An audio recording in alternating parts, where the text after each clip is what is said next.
Mesdames et messieurs, nous vous souhaitons la bienvenue aujourd'hui à ce commentaire médiatique avec une histoire incroyable en direct devant la prison de Ham. Melita vit avec ses parents à Meschede. Elle a 7 frères et sœurs et fréquente la 4e classe de l'école primaire à Eslohe-Reist en Allemagne.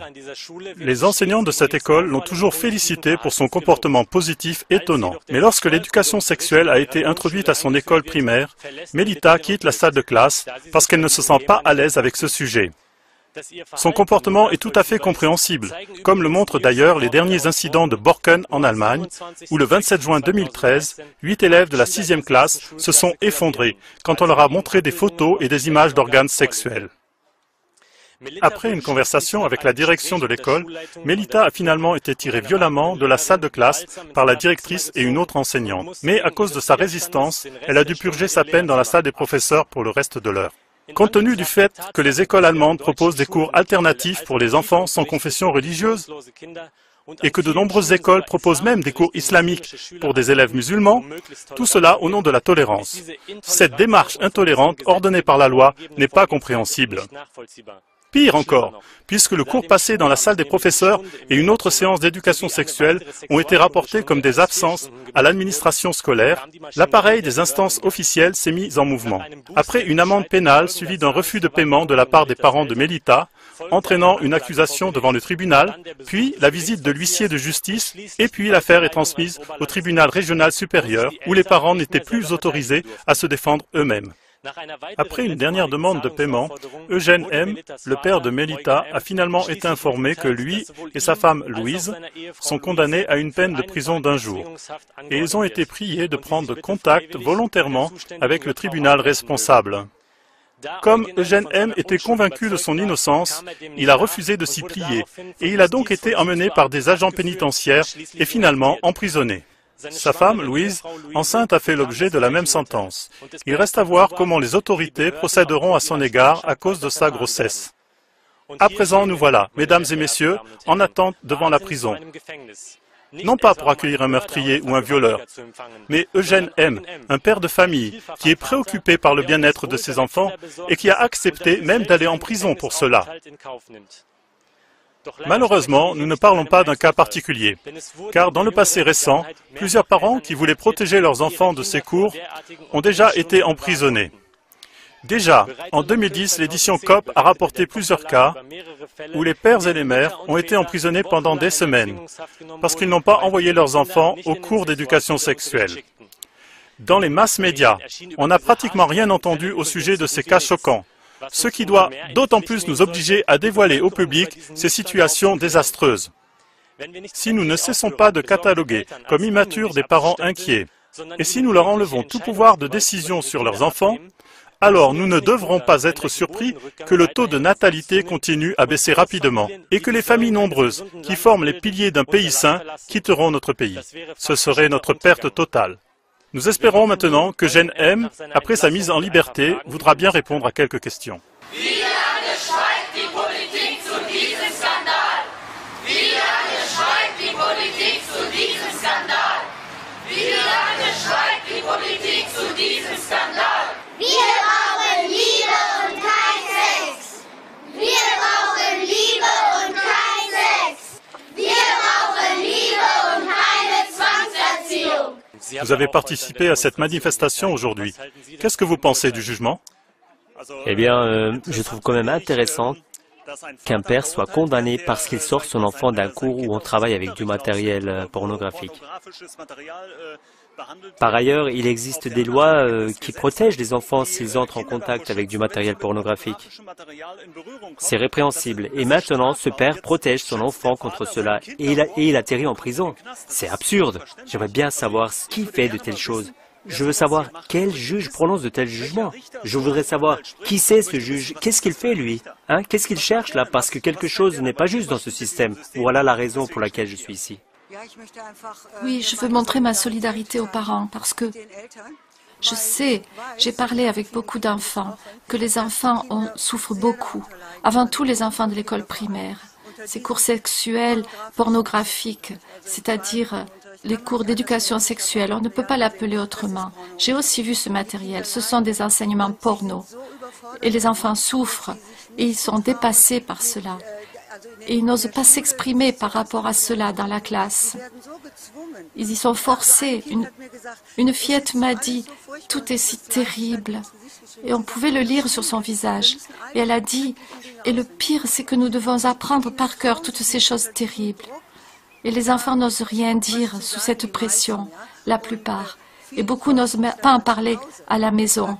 Et à un certain moment, les parents remarquent, s'ils sont attentifs, que leurs enfants ont changé. Et alors, parfois, vraiment par hasard, ça vient à la lumière, ce qui s'est passé à l'école lors du cours de sexualisation. Un père l'a dit une fois textuellement dans un grand journal de Cologne. Ce qui est pratiqué ici, c'est un enseignement porno. Et nous nous levons contre ça. C'est pour ça que je suis ici, parce que je soutiens cet avis. Il faut que ça cesse, ça doit cesser. Il faut que ça s'arrête. Et nous allons protester jusqu'à ce que ça s'arrête.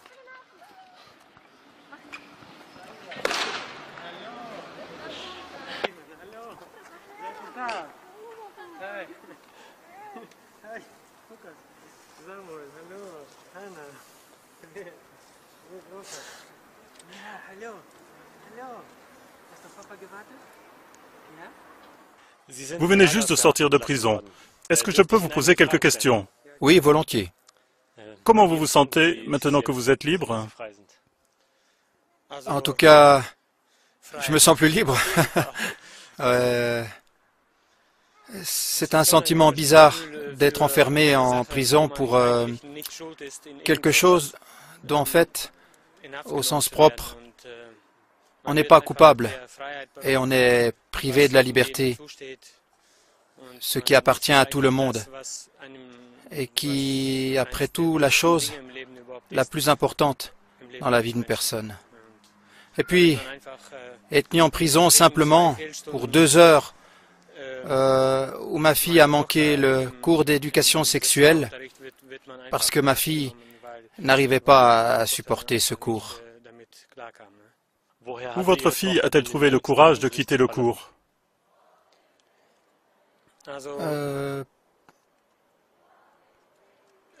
Pour nous, en tant que famille, c'était toujours clair dans toute cette histoire qui se passe actuellement à l'école, dans tout le système scolaire, par rapport au développement de l'éducation sexuelle, que ça ne peut pas bien se passer.